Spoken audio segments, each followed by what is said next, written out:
Hello friends, Churu technology की team एक बार फिर से आप सबके बीच आप सबका स्वागत है अपने चैनल में। तो हिंदी व्याकरण की क्लास अपनी चल रही थी।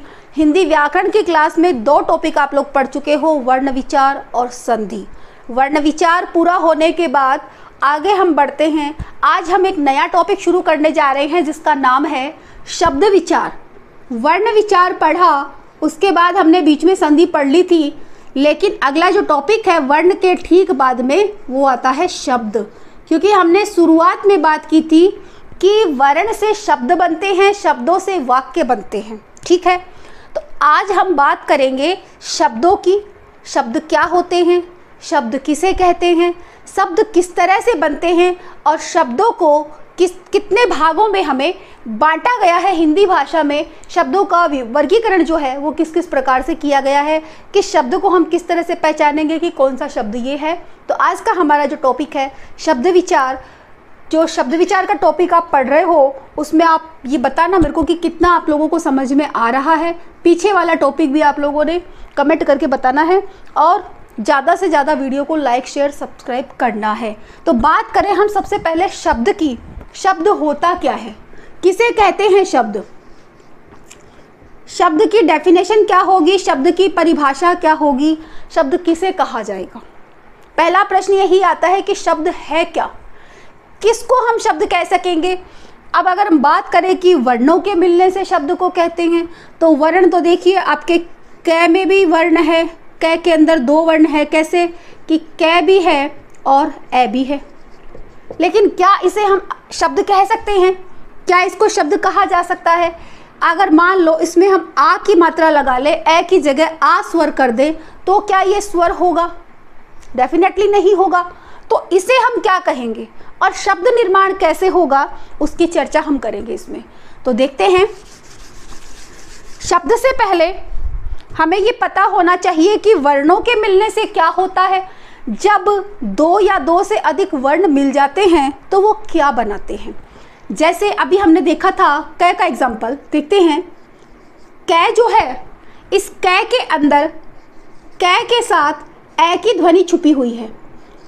इसी तरह से हर व्यंजन के अंदर किसी ना किसी स्वर की ध्वनि छुपी होती है। तो ये तो हुए अपने वर्ण, इनकी चर्चा तो हम कर चुके पीछे की क्लासों में। ये तो होते हैं वर्ण। वर्णों को तो हम स्वर और व्यंजन दो भागों में बांट लेते हैं।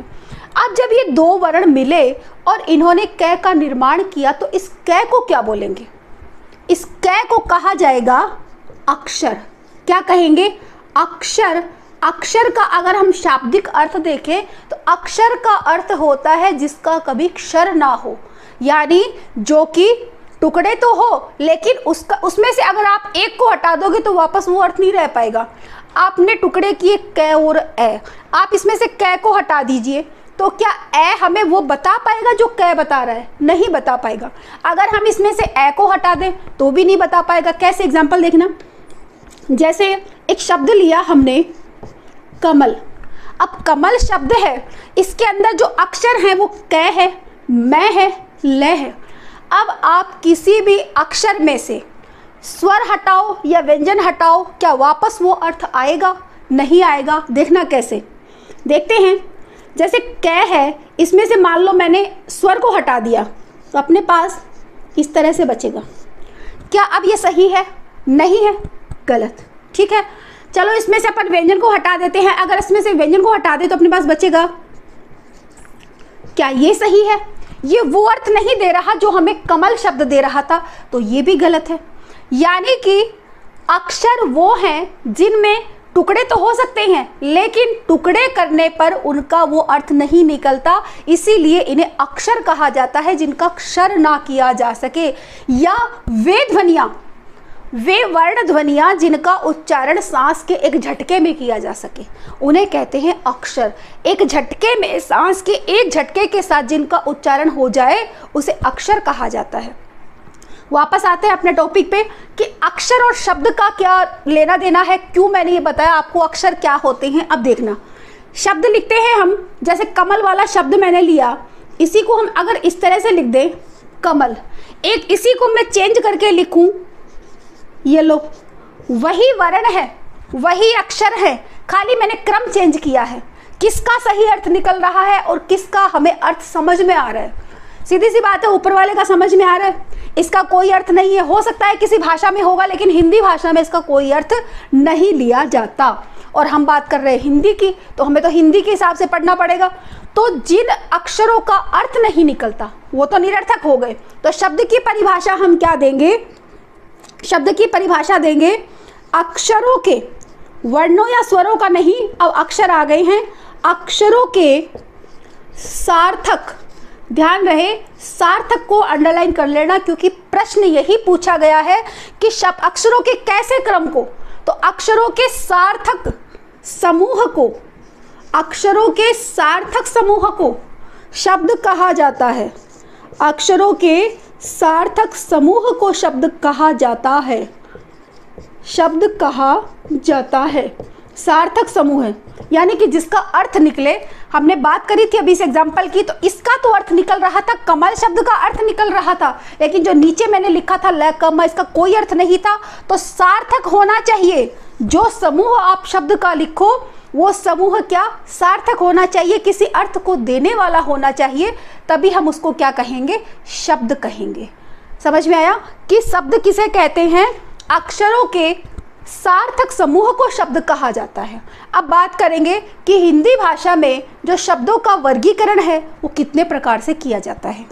हिंदी भाषा में शब्दों का वर्गीकरण कितने प्रकार से किया जाता है, या कितने प्रकार के शब्द हिंदी भाषा में होते हैं, कितने प्रकार के होते हैं। वैसे तो बहुत शब्द हैं हिंदी भाषा में, लेकिन हमें देखना है कि इनका वर्गीकरण कितने प्रकार से किया जाता है, किस शब्द को किस वर्ग में रखा जाता है। तो देखिए, सबसे पहला जो इसका वर्गीकरण किया जाता है, इसका वर्गीकरण किया जाता है 4 प्रकार से। तो हम देखेंगे पहला वर्गीकरण इसका जो होता है वो है, पहला वर्गीकरण उत्पत्ति, उत्पत्ति या स्रोत। स्रोत मतलब सोर्स, कहाँ से हमें ये मिले, उत्पत्ति या स्रोत के आधार पर वर्गीकरण। उत्पत्ति या स्रोत के आधार पर वर्गीकरण। इस आधार पर शब्दों को कितने भागों में बांटा गया है, देखते हैं। उत्पत्ति या स्रोत के आधार पर वर्गीकरण, इसका मतलब ये है कि हिंदी भाषा में जो शब्द हैं उनका सोर्स क्या है, कहाँ से वो हिंदी भाषा में शामिल किए गए, और इस आधार पर शब्दों का कितने भागों में बांटा जाता है। तो इस आधार पर जो शब्दों का वर्गीकरण है वो आपके 4-5 तरीके से है। पहला है आपके तत्सम शब्द। तत्सम शब्द, पहले मैं सिर्फ नाम लिख रही हूँ, तत्सम शब्द। दूसरा आता है तद्भव शब्द, तद्भव, तद्भव शब्द।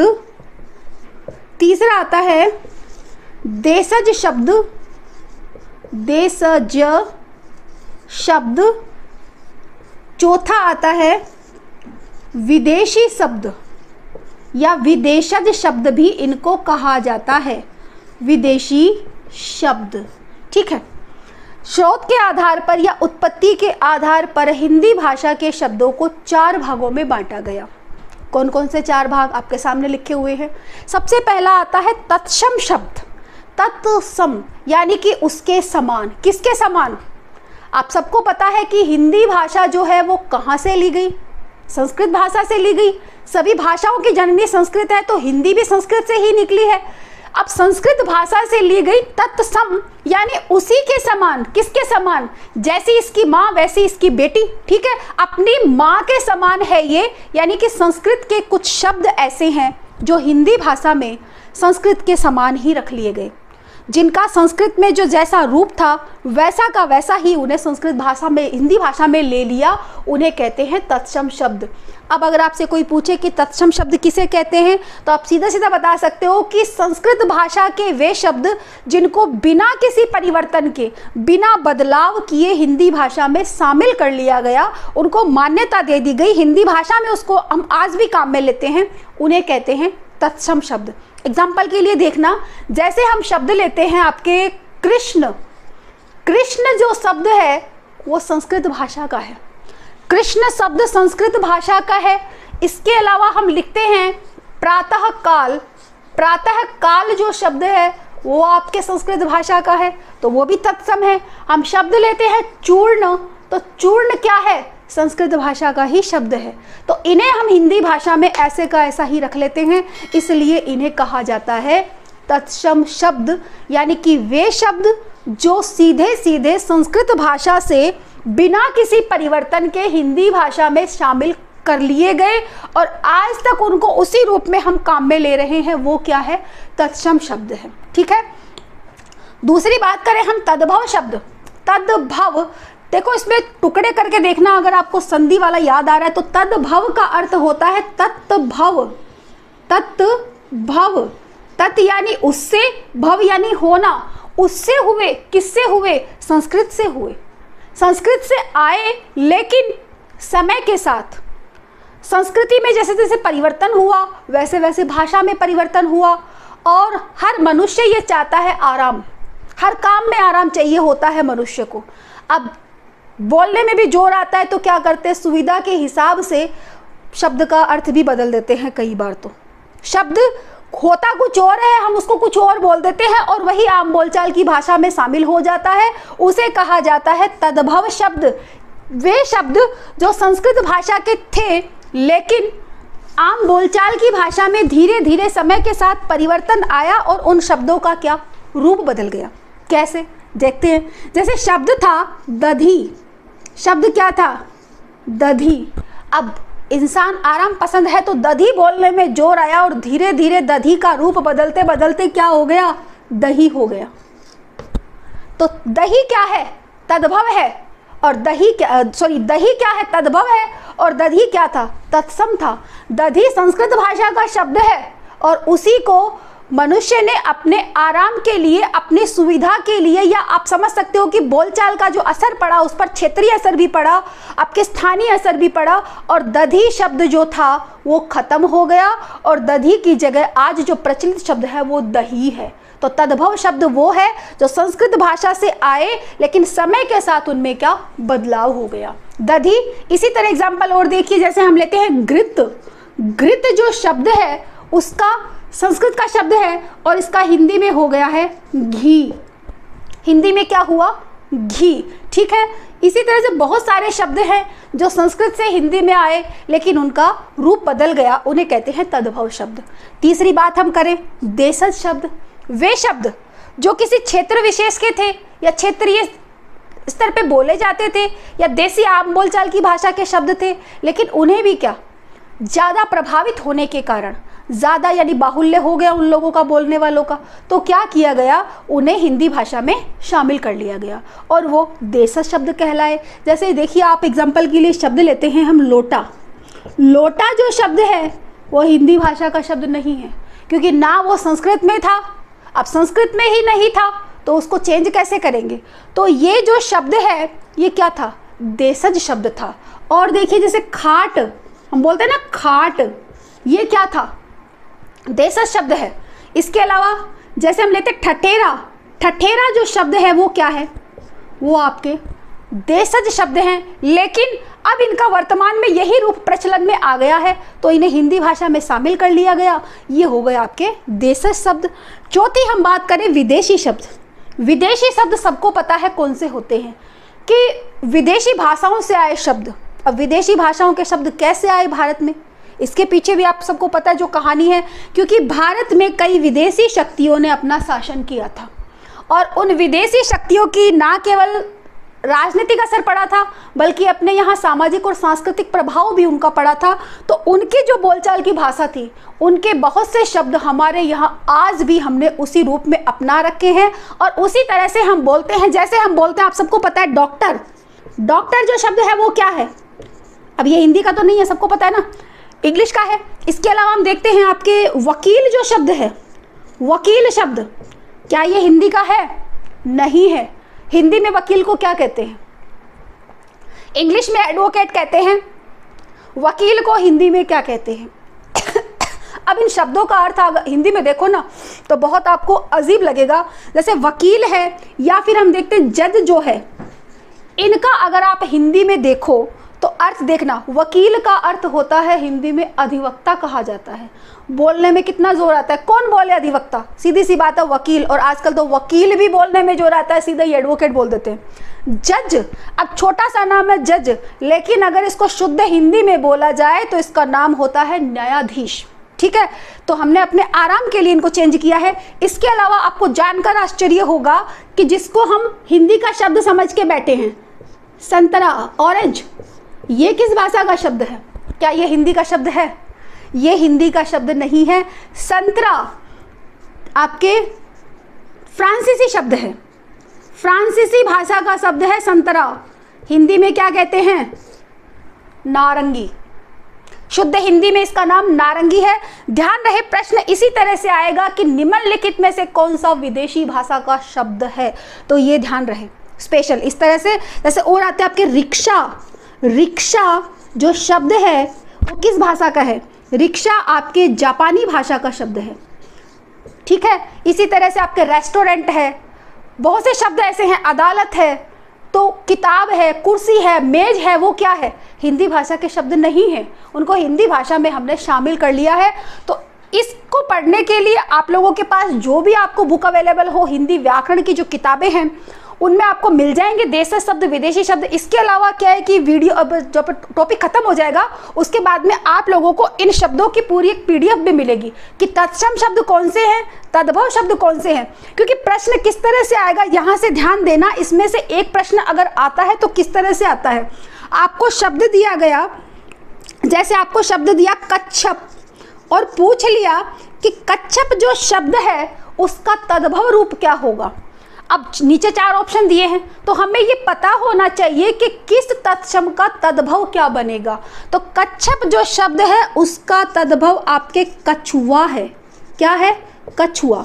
मरकट दे दिया, मरकट का बंदर है। ठीक है, अब मरकट का भी बंदर है, कपी का भी बंदर है, वानर का भी बंदर है, ये पर्यायवाची, लेकिन मरकट का बंदर है। ठीक है, मकर दिया तो मगरमच्छ हो गया।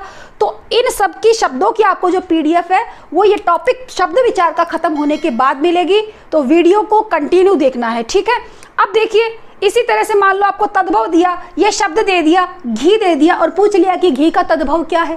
तो आपको ध्यान होना चाहिए कि किस तत्सम का क्या तद्भव है और किस तद्भव का क्या तत्सम है। इसी तरह से आपको देशज शब्द जो है उनका ध्यान रखना है। विदेशी शब्द जो हैं, अब विदेशी भाषाओं के शब्द हैं आपके, इसमें पुर्तगाली शब्द भी आएंगे, अरबी के शब्द भी हैं, उर्दू के शब्द भी हैं, आपके फारसी के शब्द भी हैं, अंग्रेजी के शब्द भी हैं, जो हमने क्या हिंदी भाषा में शामिल किए हैं। अब हमें ये देखना है कि कौन सा शब्द किस भाषा का है। तो इसके लिए आपको जो भी बुक मिले वो आप पढ़िए, और टॉपिक जब पूरा हो जाएगा आपका तो आपको इसकी PDF फाइल भी मिलेगी कि कौन सा शब्द किस भाषा का है, तो पढ़ने में आसानी रहेगी। तो पहला वर्गीकरण था उत्पत्ति या स्रोत के आधार पर वर्गीकरण। दूसरी हम बात करते हैं शब्दों का जो वर्गीकरण है दूसरा किस प्रकार से किया गया है। देखना, इसका वर्गीकरण वैसे 4 तरह से है, तो अभी हम दूसरा वर्गीकरण और देखते हैं इसका। एक पहले में आपने देख लिया कि पहला जो उत्पत्ति के आधार पर शब्द है उनको 4 भागों में बांटा गया है। अब आपसे सीधा सीधा प्रश्न पहला मान लो यही पूछ ले कि उत्पत्ति के आधार पर या स्रोत के आधार पर हिंदी शब्दों को कितने भागों में बांटा जाता है, तो 4 भागों में बांटा जाता है, तत्सम, तद्भव, देशज और विदेशी। ठीक है, दूसरी हम बात करें कि शब्दों का वर्गीकरण किस आधार पर किया जाता है। शब्दों का वर्गीकरण दूसरा जो इसका वर्गीकरण है वो किया जाता है आपके, दूसरा वर्गीकरण किया जाता है आपके रचना या बनावट, रचना या बनावट के आधार पर कि शब्द निर्माण हो गया, उस आधार पर जो वर्गीकरण है वो कितने प्रकार से किया जाता है, रचना या बनावट के आधार पर। तो इस आधार पे जो शब्दों का वर्गीकरण है वो 3 तरह से होता है। कैसे? देखना, पहला होता है रूढ़ शब्द, रूढ़ शब्द। ठीक है, दूसरा होता है यौगिक शब्द, यौगिक, और तीसरा होता है योग रूढ़, योग रूढ़। अब इन तीनों में अंतर क्या है वो देख लेना। योग रूढ़ शब्द, बहुत आसान है, ज़्यादा इनको रटने की जरूरत ही नहीं पड़ेगी आपको। रूढ़ शब्द क्या होते हैं?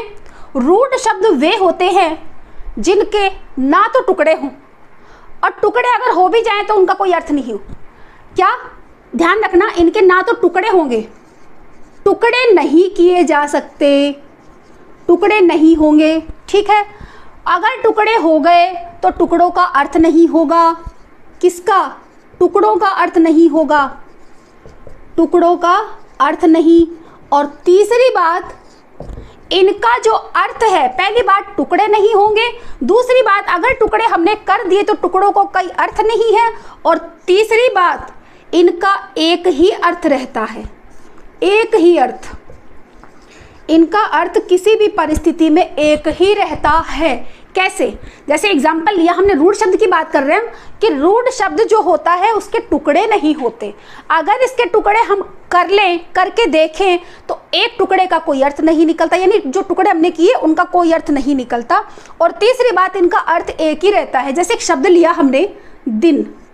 अब दिन जो शब्द है, क्या इसके टुकड़े कर सकते हो? करके देखो, अगर करोगे तो शब्द होगा दी और न। अब दी का क्या अर्थ है और न का क्या अर्थ है बताओ? कोई अर्थ नहीं है ना। तो पहली कंडीशन, टुकड़े नहीं हो सकते। दूसरी कंडीशन, अगर टुकड़े कर लिए तो अर्थ नहीं निकलेगा। और तीसरी कंडीशन, इसका अर्थ एक ही रहेगा, दिन है वो दिन ही रहेगा। किसी भी भाषा में लिखो, दिन का मतलब दिन ही होगा। इसी तरह से जैसे पानी, अब पानी शब्द है, अलग से कोई अर्थ नहीं है इसका, पानी को पानी बोलते हैं। हाँ, ये बात अलग है कि इंग्लिश में इसका ट्रांसलेशन बदल जाता है, वाटर कह दिया जाता है, या संस्कृत में जैसे हम बात करें तो वारी, या इसका पर्यायवाची ले ले तो नीर, पय, तो या अम्बु, वो एक अलग बात है, लेकिन अर्थ वही रहेगा। आप पानी मांगेंगे तो अगला आपको पानी ही देगा, ठीक है। हाँ, भाषा का फर्क पड़ सकता है कि किस भाषा में उसको क्या कहा जाता है, अर्थ वही रहेगा। टुकड़े नहीं होंगे, और टुकड़े हो गए तो उसका अर्थ नहीं निकलेगा। यह है आपके रूढ़ शब्द की पहचान। दूसरी बात करें, यौगिक शब्द। यौगिक शब्द क्या है? यौगिक आपने साइंस में भी पढ़े होंगे कि यौगिक क्या होते हैं? दो या दो से अधिक चीजों से मिलकर जो तत्व बनता है वो यौगिक होता है। तो यहाँ भी वही कंडीशन लागू है, दो या दो से अधिक शब्दों से मिलकर बना शब्द क्या? यौगिक शब्द कहलाएगा। और अगर इसके हम टुकड़े करेंगे तो दोनों का अलग अलग अर्थ निकलेगा, दोनों का अलग अलग अर्थ भी निकलेगा। जैसे शब्द लिया मैंने राजपुत्र, क्या लिया? राजपुत्र। राज का अर्थ है राजा और पुत्र का अर्थ है पुत्र, जो पुत्र तो किसी का भी हो सकता है। तो ऐसे शब्द जो दो या दो से अधिक शब्दों से मिलकर बने और उसके टुकड़े किए जा सके और प्रत्येक टुकड़ा अपने आप में अर्थ लिए हुए हो, उसे कहते हैं यौगिक शब्द। तीसरी बात करें हम योग रूढ़ शब्द। वे शब्द, अब यौगिक भी है और रूढ़ भी है, इसमें दोनों चीज शामिल है। देखो, योग और रूढ़, यानी योग से बने हैं लेकिन अर्थ तीसरा निकलेगा। इसमें अर्थ क्या होगा? तीसरा निकलेगा। योग होगा क्या? पहली बात, शब्दों का योग होगा, शब्दों का योग होगा, योग तो होगा, लेकिन दोनों मिलकर क्या करेंगे?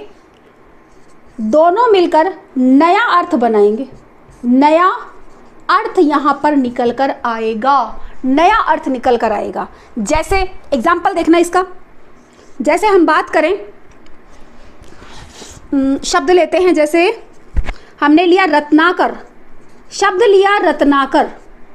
अब रत्न आकर, इन दोनों के टुकड़े करो आप, टुकड़े करते हैं तो यहाँ पे देखिए रत्न और एक बना आकर।